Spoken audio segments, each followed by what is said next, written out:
बिस्मिल्लाहिर्रहमानिर्रहीम। शुक्रिया अहमद शाह साहब, मुअज़्ज़िज़ ख़वातीन व हज़रात। आज ये आखिरी सेशन है इस 4 रोज़ा उर्दू कॉन्फ्रेंस का। बस ये कोशिश करें कि टेलीफोन की घंटी ना बजे, क्योंकि आप लोगों की उम्रें ऐसी हैं कि सिर्फ घर से फ़ोन आ सकता है, तो बंद कर दें। सारा दिन आज ऐसे लोगों पर बातचीत होती रही जो हमारे दरमियान नहीं रहे। इंतज़ार साहब पे, अली साहब पे, बजिया पे। अली साहब के जाने का, इंतज़ार साहब के जाने का हम सबको दुख है। बजिया चली गई, अली साहब के साहबजादे सामने बैठे हुए हैं। उर्दू की तरक्की की अंजुमन के रखवाले हैं, मगर मुझे उम्मीद है, राजू ने एक डॉक्यूमेंट्री बनाई है अली साहब पे, मगर राजू जितना अपनी सेहत का ख्याल रखते हैं उसका आधा भी उर्दू के लिए रख ले तो उर्दू को ये कहाँ ले जाएंगे।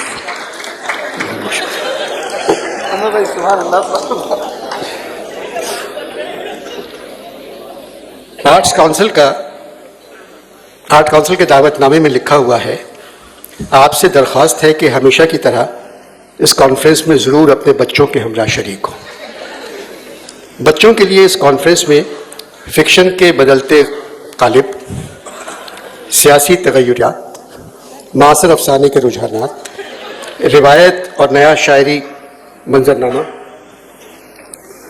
मस्ताना मीरवत, नए समाजी ज़राए और इब्लाग की सूरत हाल जैसे दिलचस्प प्रोग्राम रखे गए हैं। यहाँ के बड़े इन उन्वानों से वाकिफ नहीं तो बच्चों को बुलाना नहीं चाहिए था, मगर अहमद शाह साहब की मजबूरी थी। यहाँ अदब तो पैदा होना बंद हो गया है, सिर्फ बच्चे पैदा हो रहे हैं, इसलिए इस कॉन्फ्रेंस में उनका आना जरूरी था।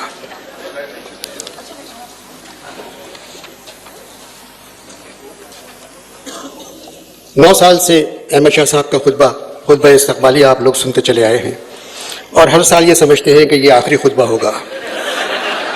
मुसलमानों में आखिरी खुतबे की जो अहमियत है वो क़यामत तक बरकरार रहेगी, मगर मुझे लगता है यहाँ के लोगों को अहमद शाह से मोहब्बत भी क़यामत तक बरकरार रहेगी।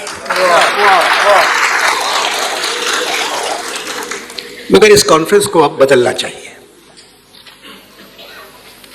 नए उन्वान होना चाहिए, नए लोग आना चाहिए। मिसाल के तौर पे अगर उन्वान है उर्दू अदब की बुनियाद, तो गुफ्तगू मलिक रियाज साहब को करना चाहिए, क्योंकि बुनियाद के बारे में उनसे ज़्यादा और कोई नहीं जानता। मलिक रियाज एक मरतबा आर्ट काउंसिल आ गए तो इमारत भी ठीक हो जाएगी और नया थिएटर भी बन जाएगा। दूसरा उन्वान पंजाबी अदब के 2 बड़े शेर,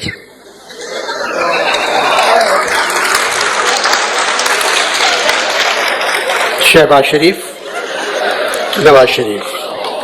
गुफ्तगू ख्वाजा आसिफ, निज़ामत साद रफ़ीक।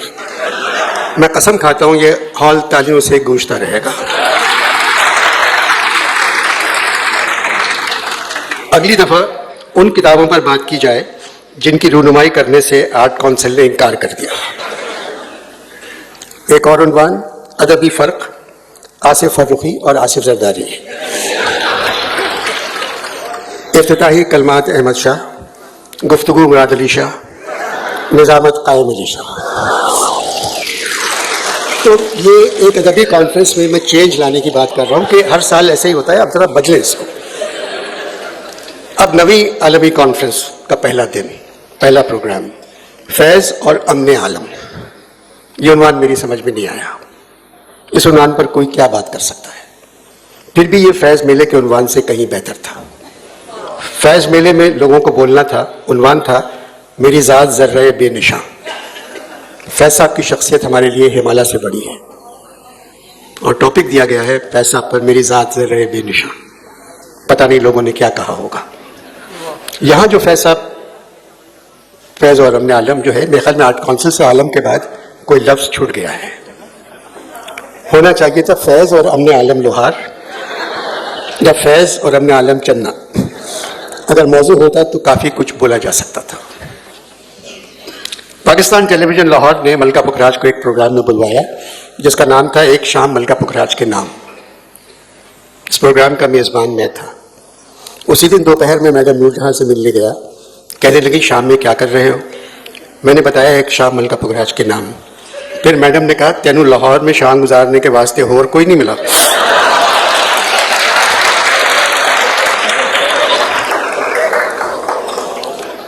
अहमद शाह साहब ने भी आज मेरे प्रोग्राम का नाम एक शाम अनवर मकसूद के नाम रखा था। मुझे नूरजहां की बात याद आ गई और अहमद शाह से कहा आप प्रोग्राम का नाम बदल दें। मुझे 50 बरस हो गए टेलीविजन के लिए लिखते हुए। जो लोग मेरे साथ लिखते थे उनके नाम बड़े थे, बहुत अच्छा लिखते थे।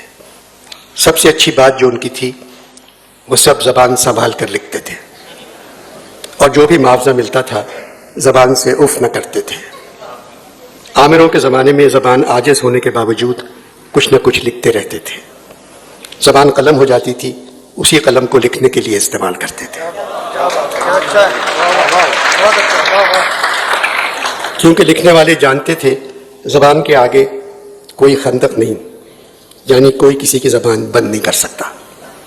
आजकल जो लोग टेलीविज़न के लिए लिख रहे हैं उनके हाथ में कलम तो है मगर ज़बान में लगाम नहीं है। उनको कलम संभालना तो आता है, ज़बान संभालना नहीं आती। लिखने वालों का भी कसूर नहीं है। चैनल के मालिकान समझते हैं जितनी ख़राब ज़बान उतनी ज़्यादा रेटिंग और फिर ज़्यादा इश्तहार। चैनल के मालिकान इश्तहारी मुल्ज़िम बन गए हैं। लिखने वाले को कलम भी देते हैं, फिर सरेआम उनको अहले कलम भी कहते हैं। ये नस्र की ज़बान नहीं है। वजह यह है कि यहाँ कोई इम्तिहान नहीं है और शायद यही बात है कि अब टेलीविज़न की स्क्रीन पे पुराने लिखने वालों के नाम नज़र नहीं आते। 4 दिन से आप सब यहाँ मौजूद हैं। दोपहर का खाना, चाय का वक्फा, फिर रात का खाना। यह मेहमान सिर्फ नाश्ता नहीं करते। खाने का अदब से कोई ताल्लुक नहीं है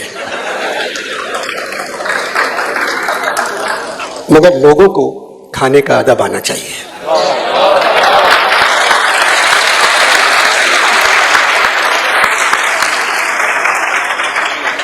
पाकिस्तान में खाने का अदब सिर्फ सरबराहों को, वजीरों को आता है।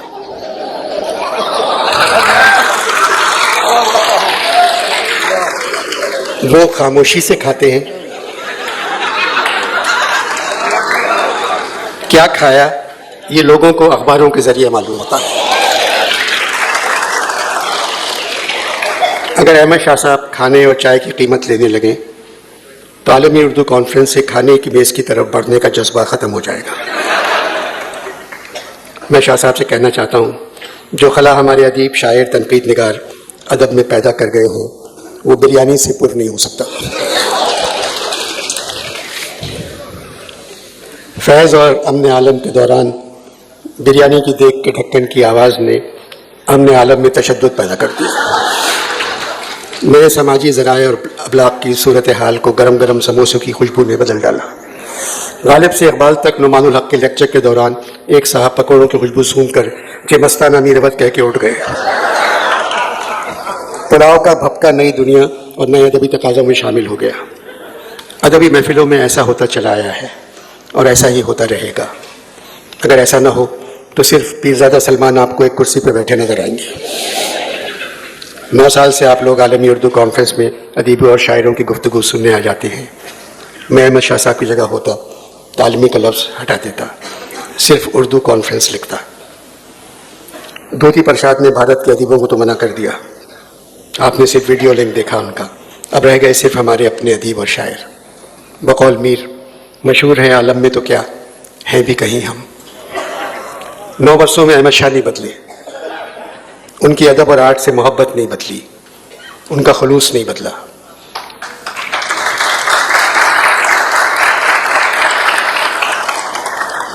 उनकी आर्ट काउंसिल की तरक्की के लिए मेहनत नहीं बदली। और हैरत की बात है अहमद शाह की इतनी मसरूफियत के बावजूद उनकी बेगम भी नहीं बदली।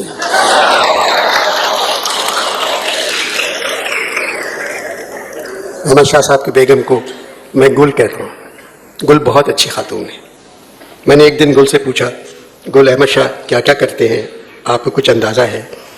गुल ने कहा, अनवर साहब जाने न जाने गुल ही न जाने, बात तो सारा जाने।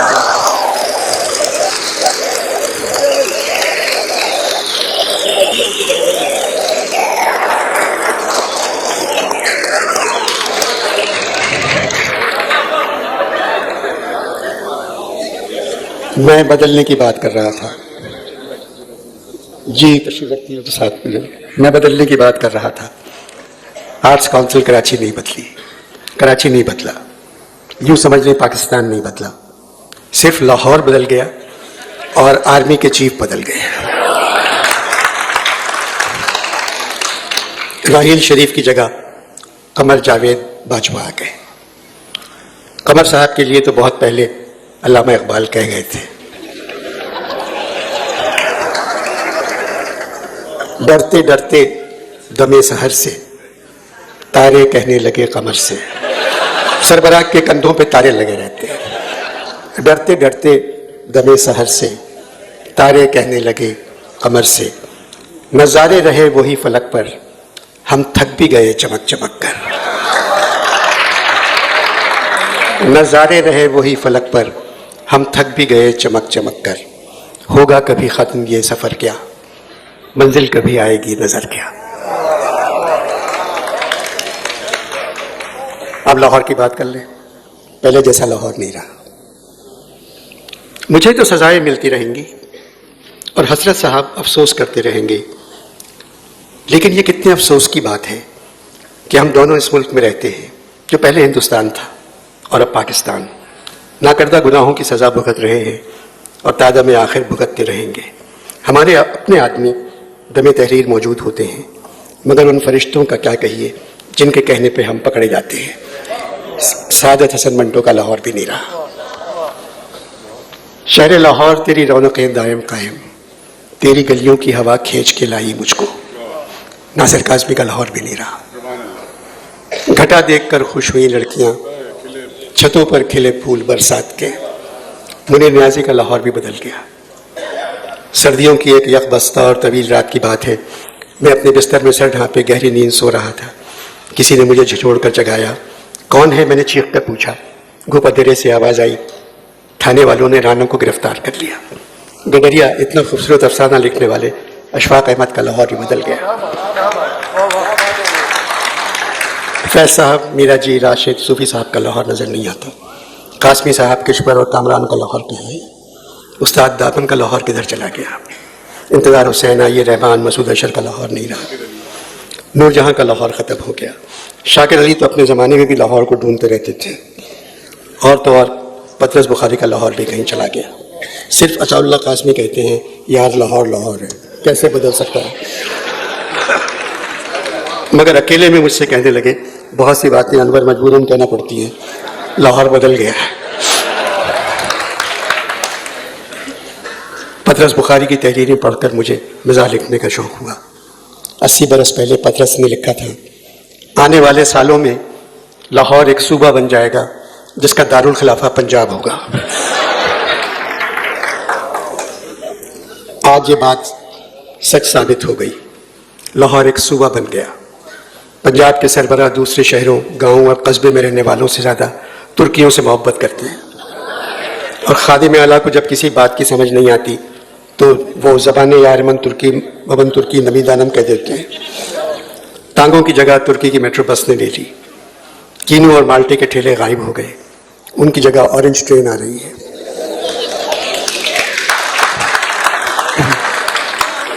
सिवाय लाहौर के सारे पंजाब के हालात ठीक नहीं हैं।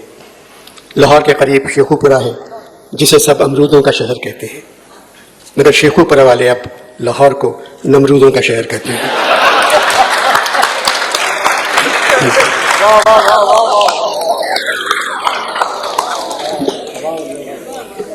दाता गंजबख्श का उर्स लाहौर में हर साल होता है। इस साल उर्स के दिन मैं वहाँ था। टेलीविज़न चैनल के एक एंकर ने मुझसे पूछा, दाता साहब के बारे में आप कुछ कहेंगे? मैंने कहा, दाता ने लाहौर में 2 भाइयों को भी गंज बख्शा था।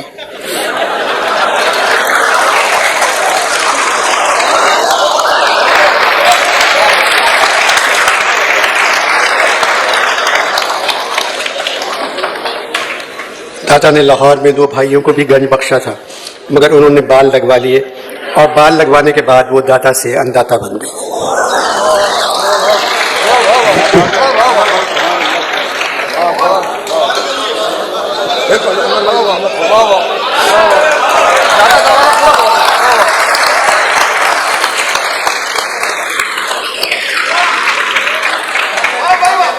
दाता गंजबख्श का उर्स लाहौर में हर साल होता है। इस साल उर्स के दिन मैं वहाँ था। टेलीविज़न चैनल के एक एंकर ने मुझसे पूछा, दाता साहब के बारे में आप क्या कहेंगे? मैंने कहा, दाता ने लाहौर में 2 भाइयों को भी गंज बख्शा था, मगर उन्होंने बाल लगवा लिए और बाल लगवाने के बाद वो दाता से अनदाता बन गए। 4-5 दिन हुए, पतरस बुखारी का ख़त मेरे पास आया था। अनवर मियाँ, तुमने अपने ख़त में लिखा था तुम यहाँ आने वाले हो। मैंने अपने बेटे मंसूर, जिसके पास तुम मुलाजिमत करते थे, उसको बताया। मंसूर कहने लगा, अनवर दफ्तर नहीं आता था तो यहाँ क्या आएगा, और अगर आया तो दूसरे दिन भाग जाएगा। मियाँ, 1 आध दिन का क़याम हमें पसंद नहीं। 1 आध दिन को आना हो तो आने की जहमत गवारा न फरमाइए। घड़ी 2 घड़ी को मिल बैठना तो नसीब होना चाहिए। तुम्हारे ख़त से पाकिस्तान के हालात से आगाही हुई। बकौल तुम्हारे अब सिर्फ पाकिस्तान रह गया है, मुल्क ख़त्म हो गया। जवाब ताख़ीर से देने की माजरत। मैं मस्जिद में जुमे की नमाज़ पढ़ रहा था और मेरे कमरे की दहलीज़ पर तुम्हारा ख़त मेरा इंतज़ार कर रहा था। जुमे की नमाज से पहले मेरी आंखों के सामने एक सानेहा गुजरा, जिसकी तफसील तुम्हें बताना चाहता हूँ। अगर दिल चाहे तो यह किस्सा किसी महफिल में ज़रूर सुना देना। यहाँ जुमे की नमाज़ पढ़ना लाजमी है। अगर ना पढ़ो तो 3 दिन तक खाने में सिर्फ खजूर की गुठलियाँ मिलती हैं। मस्जिद में मेरे सामने वाली सफ़ में अल्लामा इकबाल, महमूद गज़नवी, अयाज़ और सूफ़ी साहब खड़े थे। अचानक महमूद गज़नवी ने अयाज़ से कहा, तू मेरे साथ एक सफ़ में खड़ा नहीं हो सकता, पीछे जा। सूफ़ी साहब ने महमूद गज़नवी से कहा, ज़रा ज़ोर से कहो ताकि इकबाल सुन ले।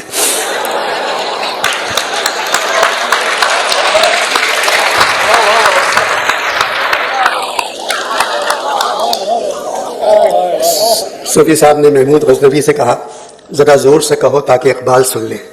महमूद गज़नवी ने दोबारा अयाज़ से कहा, पीछे जा। इकबाल ने सुन लिया और बहुत मोहब्बत से महमूद गज़नवी को समझाया, आप ऐसा नहीं कर सकते, अयाज़ आपके साथ एक ही सफ़ में खड़ा होगा। मैं तो अपनी शायरी में कह चुका हूँ, एक ही सफ़ में खड़े हो गए महमूद और अयाज़, न कोई बंदा रहा और न कोई बंदा नवाज। महमूद गज़नवी कहने लगे, वो तुम्हारी मजबूरी थी, बंदा नवाज के बाद तुम्हें और कोई काफिया नहीं मिला तो तुमने मेरे साथ अयाज़ को खड़ा कर दिया।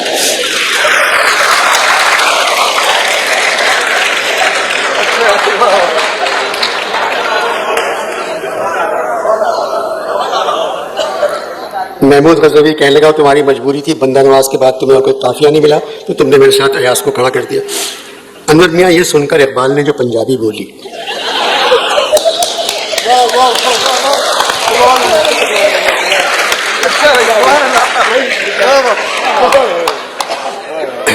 अनवर मियाँ ये सुनकर इकबाल ने जो पंजाबी बोली, उसमें ना आज़ादी अफ़कार, ना तजदीद का पैगाम, ना इल्म दीन, ना हयात अबदी, ना आगाही, ना मगरबी तहजीब, ना खुदी की तरबियत, ना टीपू सुल्तान की वसीयत। सिर्फ एक पंजाबी मुसलमान जो मर्जी आए बोले जा रहा है।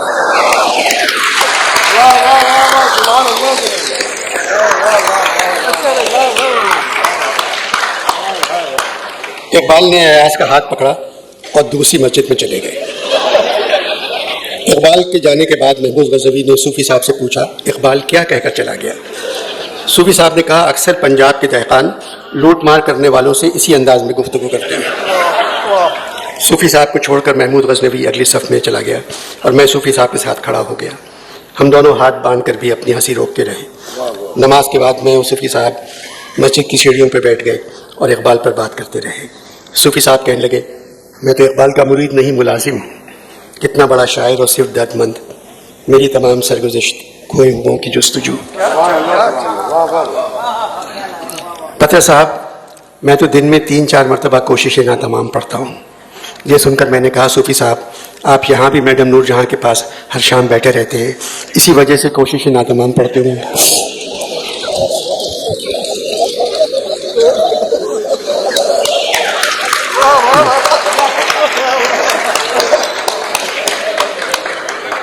मैंने तो अपने दफ्तर में मस्जिद करतबा फ्रेम करवा के लगाई थी। उर्दू शायरी की सबसे बड़ी नज़्म, एक आरज़ू मुझे अब भी ज़बानी याद है। दो सितारे, इल्तिजाए मुसाफिर, फातिमा बिनते अब्दुल्ला, खिज़्र राह, अब्दुर्रहमान का पहला खजूर का दरख्त। सूफी साहब कहने लगे, इकबाल परसों अब्दुर्रहमान से कह रहे थे तुम यहाँ एक आम का दरख्त लगाने की कोशिश करो। अब्दुर्रहमान कहने लगा, जिसमें तुम्हारे यहाँ धांधली होती है उसका दरख्त लगा के क्या करूँगा। इकबाल ने कहा, वो आम इंतखाब है, ये अलिफ वाला आम है, एक फल है। मैंने कहा, सूफी साहब, इकबाल के 3-4 अच्छे मिसरे सुनाइए, फिर घर चलते हैं। अब तुम सुनो। सूफी साहब ने मुझे 2 मिसरे सुनाए और एक शेर सुनाया। पहला मिसरा था, हमारे घर की आबादी क़यामे मेहमा तक है। इकबाल का मिसरा है। दूसरा, ये जहां जब जहां है न कफस न आशियाना। फिर एक शेर सुनाया। ये शेर मैं रास्ते भर पढ़ता गया। मैं सूरत गुल दस्ते सबा का नहीं मोहताज। आज जरा बन सुनाया ये, मैं सूरत गुल दस्ते सबा का नहीं मोहताज, करता है मेरा जोश जुनू मेरी क़बा चाक। मैं सूरत गुल दस्ते सबा का नहीं मोहताज, करता है मेरा जोश जुनू मेरी क़बा चाक। अनवर मियाँ, तुम हर साल आर्ट काउंसिल कराची की उर्दू कॉन्फ्रेंस में जाते हो। पत्रस शाह की तरफ से अहमद शाह से कह देना,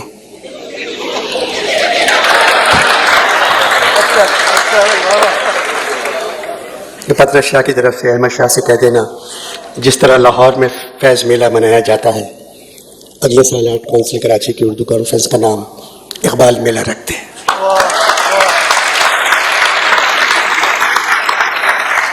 ये मैं नहीं कह रहा हूँ, सच सच बता दूँ, ये पैगाम दे गई है मुझे बाद सुबह गाई है। खाकसार पतरस, इन 4 दिनों में आपने अहमद शाह साहब की खुद इख्तियारी, खुददारी, खुद एतमादी, खुद इंतज़ामी और खुद रफ्तगी देख चुके हैं। खुद इख्तियारी, खुददारी, खुद एतमादी, खुद इंतज़ामी दिन भर देखी होगी। खुद रफ्तगी मगरिब के बाद वाले प्रोग्रामों में नजर आती है। शाह साहब की मेहनत रंग लाई। आखिरी सेशन बाकी है। इस परेशानी के माहौल में 4 दिन अहमद शाह खुद परेशान रहे, मगर मेहमानों को खुश रखा।